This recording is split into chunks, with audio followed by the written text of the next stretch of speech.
Assalamu alaikum students, hope you all are doing well. So in the IMNCI series, we have first discussed the danger sign, and then we discussed about the pneumonia, the classification of the pneumonia, and then we discussed about the diarrhea, the persistent diarrhea, the non-persistent diarrhea, the dehydration signs. Now come to the very most another thing that is common in the child is fever. So we are here going to classify the fever, the different causes of the fever in kids. So first of all, the first question, does the child have fever? तो माँ आएगी इस complaint के साथ कि मेरे बच्चे को फीवर है, बुखार है. Then the first question you have to ask, does the malaria risk high or low? Then how we know that it has malaria risk high or low? By history taking. By the history taking, asking about the area in which you live, and then thinking about the is that area is endemic or not. If that area is endemic, then we have to go for the MP test. So first question you are going to ask from the patient, for how long, for how many days your child is suffering from fever. If more than 7 days, has fever been present every day? If the duration of the fever is more than for 7 days, then ask, is the fever is intermittent? If the fever is present every day at the same time, or if the fever is present day after another day. And then you have to ask a question, has the child had measles within the last 3 months? Then you have to ask about the measles. आपके बच्चे को पिछले 3 माह में measles तो नहीं हुआ है? Now these are the questions you are going to ask. Now what you are going to observe, what you are going to feel, look or feel for stiff neck. Why we are checking here for the stiff neck? Because to rule out the meningitis or to rule out the cerebral malaria. If our child is suffering from cerebral malaria, he or she may have the stiff neck. Look for runny nose, because runny nose mostly associated with measles. Look for any bacterial cause of fever. Look for signs of measles, generalized rash or one of these, cough, runny nose and red eye. So दरअसल fever में हमारे पास 3 चीज़ें आ रही हैं कि बच्चा fever के साथ आ रहा है तो उसको मलेरिया हो सकती है, या मीजल्स हो सकती है, या फिर डेंगू फीवर हो सकता है, या कोई और ही बैक्टीरियल काज हो सकता है, या वायरल काज हो सकता है. Do a malaria test. If no, then classify. And all the fever causes at the high malaria risk and low malaria risk have no obvious cause of fever present. Now you have to ask about the dengue risk. We have ruled out the malaria by questioning, history taking. Then we look for the signs like runny nose, red eye to rule out the measles. Now we are coming on the dengue. Either our child is suffering from dengue fever or not. Then ask for headache, myalgia, body pain, rashes. Because in the dengue fever, the child is suffering from petechiae rashes, retro or vital pain, ocular pain, hemorrhagic manifestation, positive tonic-venous purpura, ecchymosis, epistaxis, gum bleeding.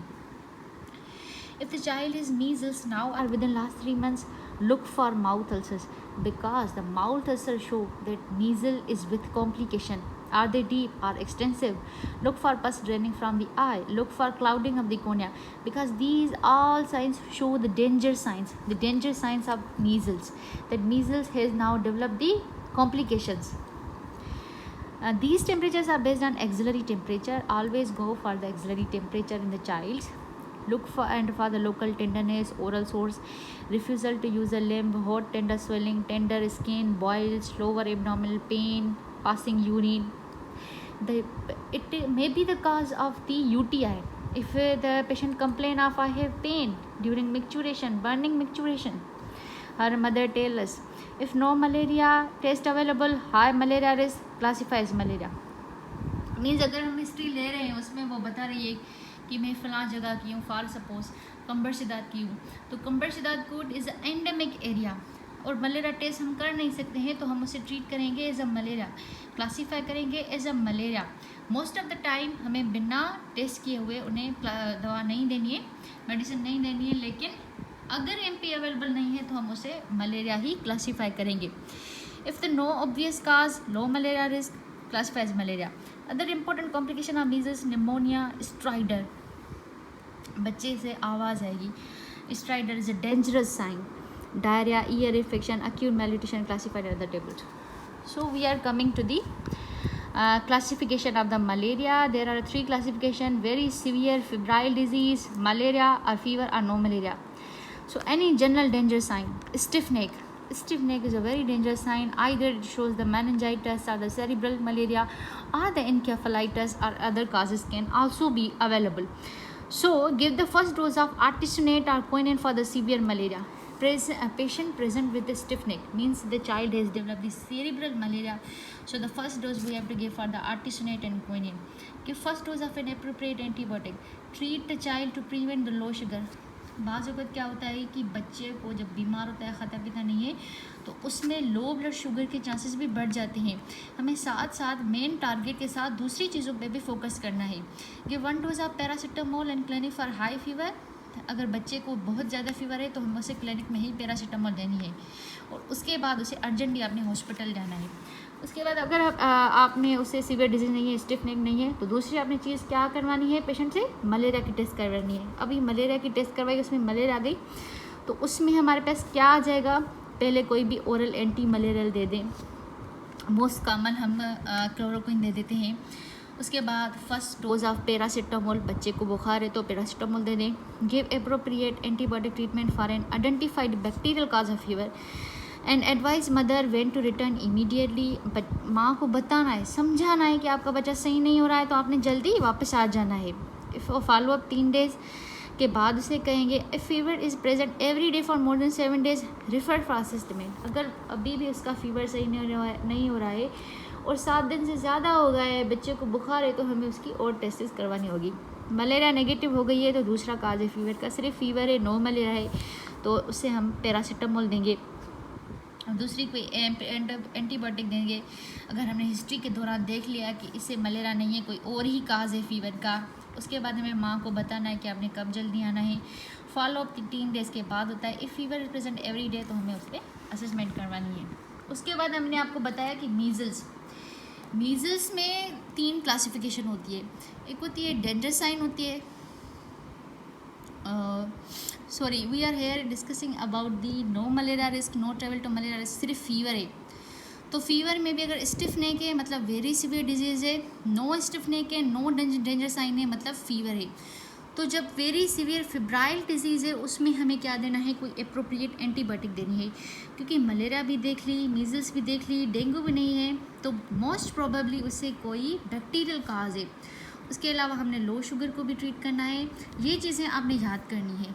अगर serious condition है refer urgently to hospital, एक ये चीज़ याद करनी है.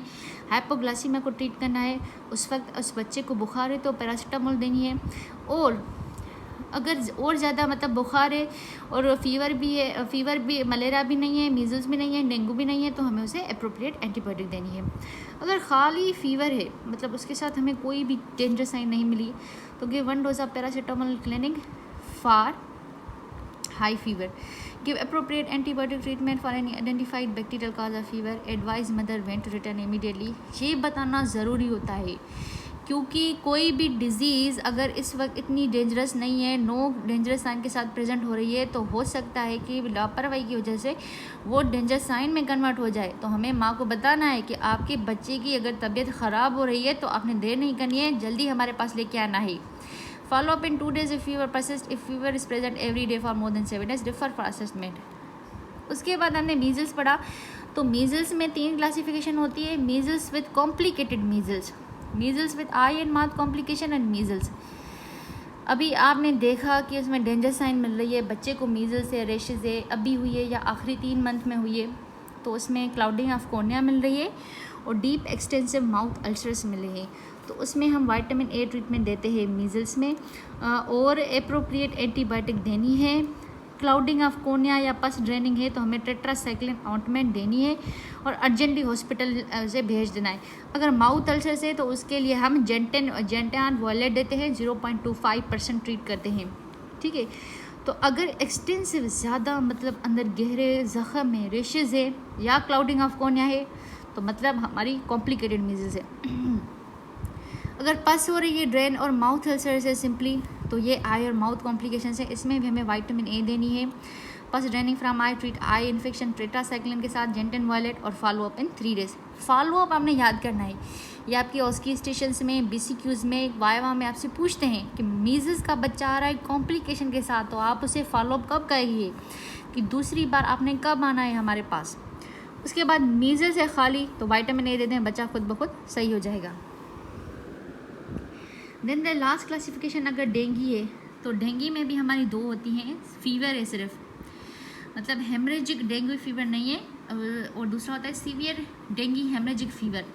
उसमें हमारे पास क्या होती है, ब्लीडिंग फ्रॉम नोज गम्स, हर जगह से ब्लीडिंग हो रही है, bleeding from the bleeding in the stool और vomits, black stool vomits, skin petechiae, slow capillary refill more than 3 seconds, persistent abdominal pain है, परसिस्टेंट वोमाइटिंग है, टोनिक्विन टेस्ट है, तो वो उसे हम क्लासीफाई करेंगे as severe dengue hemorrhagic fever.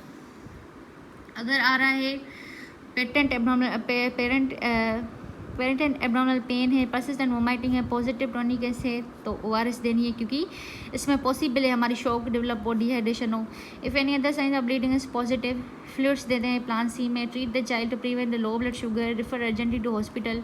Aspirin नहीं देनी है क्योंकि एस्प्रिन क्या होती है, एंटी कोगुलेंट होती है, फिर से हमारी ज़्यादा ब्लीडिंग करवा देगी, तो एस्प्रिन अवॉइड करें, एस्प्रिन ना दें। No sign of dengue fever है, advise mother when to return immediately, follow up in 2 days। अगर फीवर परसिस्ट कर रहा है और show signs of bleeding, do not give aspirin.